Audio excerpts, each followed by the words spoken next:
So, ito na naman po ang kusinerong mahilig kumain. So, magigis tayo ng bawang, sibuyas, and sa konting mantika lamang. Papupulayin lang natin siya.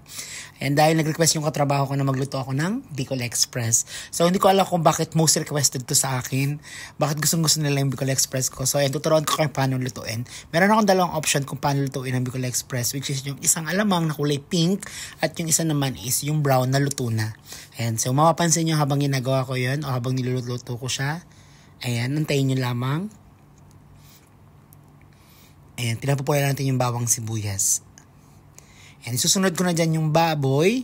Ayan, mapansin nyo hindi ko agad siya nilagay yung alamang kasi ang gagamitin ko alamang is yung brown, which is luto na siya.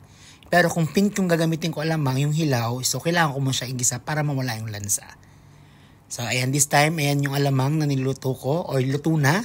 Ayan, pero pinakuluan ko pa rin siya para mas malaman natin na wala na talaga siyang lansa. So, ayan. Habang pinapakulo ko yung baboy, ayan, nilagyan ko na siya ng pepper and patis and then seasoning. And ngayon naman, nilagay ko na yung ating alamang.